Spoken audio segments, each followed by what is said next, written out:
Thanks so much for sharing your garden with us. Always a delight to see places like that. Coming up now, we're going to be talking about rose rustling with one of our favorite guests all time, William Welch. Welcome back to Central Texas Gardener. Thank you, Tom. It's great to be here. Well, you have a new book out, The Rose Rustlers, which you co-wrote with another one of our favorite guests, a wonderful guy, Greg Grant. Yes. You have a long association with rose rustling. I've always been attracted to roses, but I didn't realize, how really interesting they were for some time, and that they have a wonderful history and heritage and great potential for landscape plants, because I like for plants to be useful in the landscape. Yeah, if they don't work, get rid of them. Right? That's right. We have the same attitude, I think, about plants that way.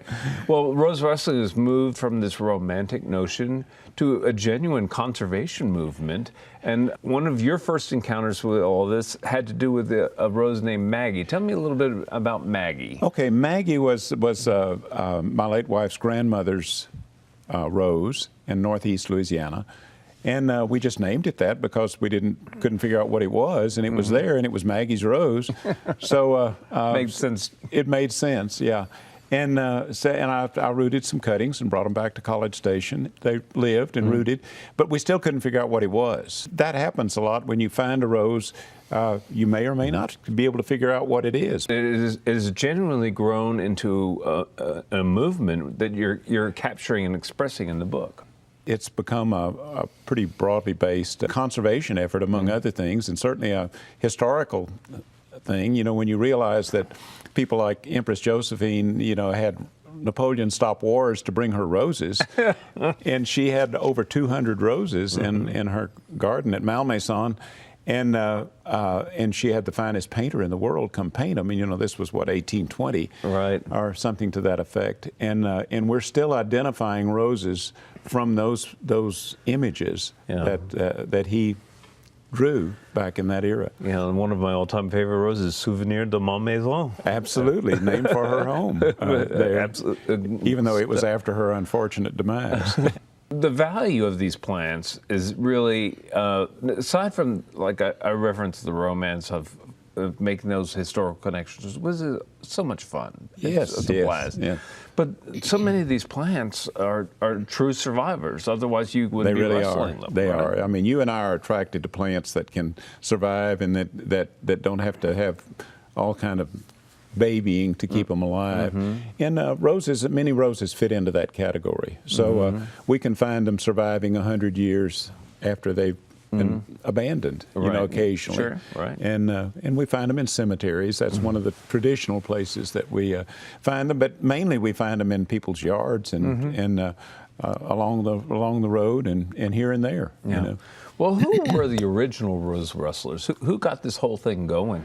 Well, Pam Prier in Navasota was the person who I credit with getting me interested in it. And she was a history major, and so she backed up everything with sound history, and she loved roses. And she had a group of friends that did as well, and so she started getting us together. And the first meeting we called it the Brazos Symposium on Old Garden Roses. Is what, I thought it was going to be the secret society for rose rustling. and then Pam said, we're just a bunch of rose rustlers, And then, there you go. And then we had this lady from the Smithsonian that came down and wanted to do an article about it, and she made, in her article in Smithsonian Magazine, she called us rose rustlers, I think, for the first time. So anyway, that sort of put it out in front of everybody. But it sounds a little disreputable, but actually there was never that I'm aware of any stealing of plants out of cemeteries, and that sort of thing. Just thoughtful clip here and there. That's right. Just occasional snip. But it doesn't take much, to root a rose, and that's one of the fun things about it, that most anybody can do it. Right. Right. Your co-author for this, Greg Grant, is a famous Texas plantsman. He is indeed. I think it's also fair to say that Greg is a famous Texas character among gardeners. Yes, indeed. Tell me a little bit about the collaboration and what y'all were trying to achieve for the book. Well, he came to me when he was a student at A&M, and he brought in a couple of roses from his family up near Nacogdoches, up in that area, and wanted to know what they were. And he said, I don't really much like roses. And I said, well, why are you coming in here with these, you know? Mm-hmm. Well, he did like them, and he learned to like them a lot more. And of course, his mind is like a sponge, and he immediately absorbed all sorts of stuff about roses, and he's been espousing it ever since. But he's now our county horticulturist up in Smith County, up in Tyler, and he writes for Texas Gardener magazine, other publications, and speaks a lot and works very closely with master gardeners, and is just a fun character to have around, as you well know. Right. Well, I couldn't think of a better pairing of folks to work on this particular book. And the book itself, aside from being beautiful, which you would imagine a book about roses is loaded with information on the history of the plants as well as how to grow them, correct?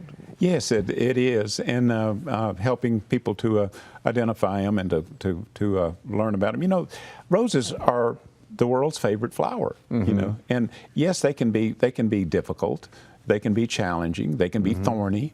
You know, all of these kinds of things. Right. But they can also create one rose can create a landscape. Sure. You know? And so there's a lot of potential there. Well, as you say, one rose can create a landscape, and I know of a few roses that have eaten landscapes. There we go. There we go. I think we've got a picture somewhere that Greg called the house eater rose in San Antonio. You know, that when he was there, and there was a large old tea rose that had literally eaten a house, and so we do occasionally find them a little overly aggressive. I like aggressive plants. Plants that survive and plants that are aggressive. You know, it makes your life a little easier sometimes. It does. The whole notion of rose rustling, for those who are unfamiliar, we've been talking about it like everybody in the world knows what a rose rustler is, but going out and finding these antique plants and getting a cutting in order to propagate.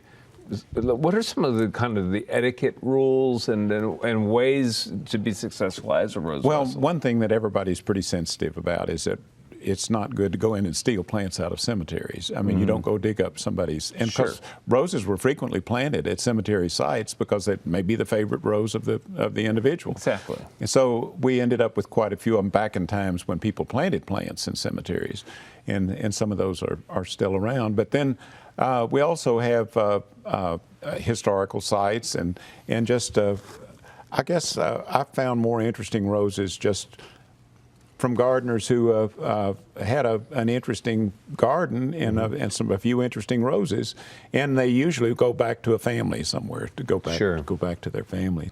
That's been a fun way to find them. Yeah. When you talk with an audience and somebody says, "Well, how do I take a cutting? What's the appropriate way to do it?" What's your best answer for that? Well, first of all, you can root roses just about any time of year. It's easier in the cooler seasons of the year, but you can root them at any time. And roses are cuttings from the tip of the rose are generally better. And you probably want to start with a 8 or 10 inch cutting that's fairly near recent growth.